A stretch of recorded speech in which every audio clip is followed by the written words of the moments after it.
अस्सलाम वालेकुम वरहमतुल्लाहि वबरकातुहू। मेरे प्यारे अजीज दोस्तों, दिवाली के ताल्लुक से बहुत सारे लोगों के कमेंट आ रहे थे कि हजरत हम यहाँ पर काम करते हैं और जो हमारे सर हैं यहाँ ऑफिस में हम काम करते हैं, एजेंसी में काम करते हैं, तो ये होली और दिवाली के त्यौहार पर हमें मिठाइयाँ दी जाती हैं, तो क्या हम ये मिठाई को खा सकते हैं या नहीं खा सकते हैं, ले सकते हैं कि नहीं ले सकते हैं, इसके ताल्लुक से क्या है। और एक साहब का कमेंट आया कि हजरत जैसे दिवाली वाली रात में बहुत सारे लोग कहते हैं कि भाई छतों पर मत चढ़ो, जादू छोड़े जाते हैं, जादू टोना हो जाता है, लोग बीमार हो जाते हैं, इसकी क्या हकीकत है? क्योंकि बहुत सारे लोग कहते हैं कि वो जादू वादू कुछ नहीं होता है।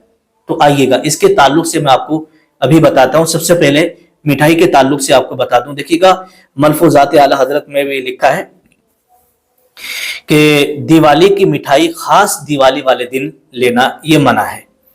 ये एक तरह से उनके इस त्यौहार में शिरकत है। हाँ, अगर किसी और दिन दे तो ले लो, अगर किसी और दिन दे तो ले लो, इसमें कोई हरज नहीं है। ये समझकर कि इन खुबासा के त्यौहार की मिठाई है, बल्कि माल मौजी नसीब गाजी समझे और उस मिठाई का खाना जायज है, जब तक कि उसमें किसी नापाक चीज के मिलने का नापाक चीज का शामिल होना साबित ना हो।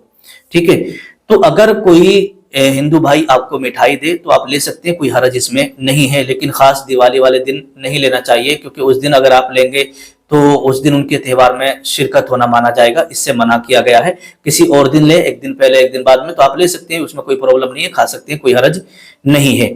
जैसे कि फतावा शारे बुखारी में सवाल हुआ कि हिंदू के यहाँ का त्यौहार वगैरह की मिठाई खाना कैसा है, तो इसके जवाब में आप अलैहिर्रहमा ने इरशाद फरमाया कि ये मिठाई पाक है, इसलिए कि इसका खाना जायज है, लेकिन खास उनके त्यौहार वाले दिन, त्यौहार के मौके पर लेना ममनू है।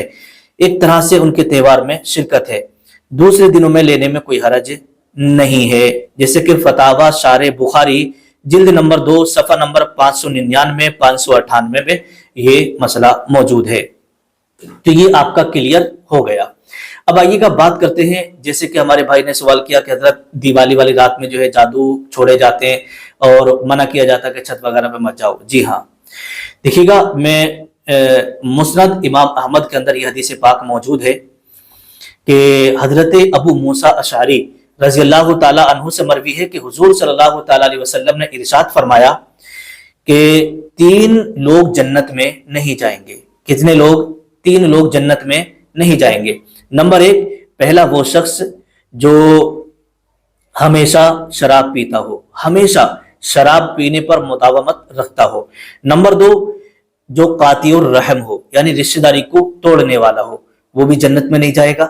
तीसरा वो शख्स जो जादू की तस्दीक करता हो, इससे मुराद ये है कि जादू बेजाती खुद अल्लाह तबारक व तआला की तरफ से, तो इस तरह की मुराद अगर कोई रखता है तो वो भी जन्नत में नहीं जाएगा, वो भी जन्नत में नहीं जाएगा।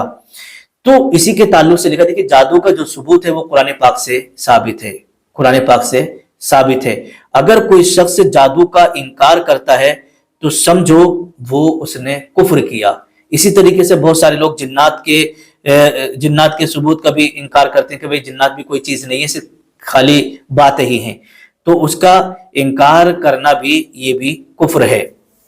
जैसे ही बताया कि जादू की तस्दीक करने वाला भी जन्नत में नहीं जाएगा। इससे जो मुराद है वो ये है कि इससे मुराद वो शख्स है जो जादू की तासीर बिजाती ही, यानी उसमें अल्लाह के दिए बगैर खुद बखुद तासीर होने का कायल हो, इससे ये मुराद है। ठीक है, तो अगर कोई शख्स ये करता है, इनकार करता है, तो जादू का या जिन्नात का इनकार करता है कि कोई चीज नहीं है, तो ये भी कुफ्र है। अब आइएगा देखिएगा, इस रात में जो है ना, बहुत सारे लोग ये करते हैं, बहुत सारे लोग ये करते हैं, जो जादूगर होते हैं ना, अपने जादू का सिफली इल्म का इस्तेमाल करते हैं और मुसलमानों को तकलीफ पहुंचाते हैं। कोई हांडी वाला जादू कर रहा है, हांडी रख ली है और उसमें कई तरह के सामान और टोटके डाले जाते हैं, फिर उस पर जो है किसी मुसलमान के ताल्लुक से उस चौकी को और उस जादू को जो है छोड़ा जाता है, उस जादू को छोड़ा जाता है। ठीक है, जिससे कि मुस्लिमों को नुकसान पहुंचता है, और जब नुकसान पहुंचता है जाहिर सी बात है इंसान परेशान हो जाता है। इसी के ताल्लुक से कुछ लोग झाड़ू का ये करते हैं, जादू चलाते हैं, कुछ सिफली इल्म, मतलब गंदे गंदे जादू उस रात में चलाए जाते हैं, छोड़े जाते हैं। तो इसलिए लिखा है कि उस रात में आप ये काम करें کہ چاروں قل آپ کو پڑھنا ہے. چاروں قل اور آیت الکرسی پڑھنے کے بعد آپ اپنے اوپر بھی دم کر لیں اور جو آپ کے گھر میں بچے ہیں ان کے اوپر بھی دم کر دیں. کہ مان لیجیے گا کہیں ایسا نہ ہو کہ بچے رات میں پیشاب وغیرہ کے لیے اٹھیں یہ تو کسی مطلب کوئی سایہ وغیرہ جا رہا ہو جادو وادو کا کسی کو بچے کو کوئی تکلیف نہ پہنچے. یہ حفاظت ہے اور اس سے جو ہے آپ کے گھر والوں کا آپ کا خود کا حصار ہو جائے گا. اس رات میں کیا کرنا ہے, آپ کو قرآن پاک کی تلاوت کرنا ہے اور یہ آیت الکرسی بار بار پڑھتے رہنا ہے, استغفر اللہ پڑھتے رہنا ہے, ٹھیک ہے, اور چاروں قل آپ کو پڑھتے رہنا ہے. یہ آپ کو کرنا ہے تاکہ آپ کے اوپر کسی بھی جادو کا اثر نہ ہو. ٹھیک ہے, یہ عمل آپ کریے گا انشاءاللہ تبارک و تعالی.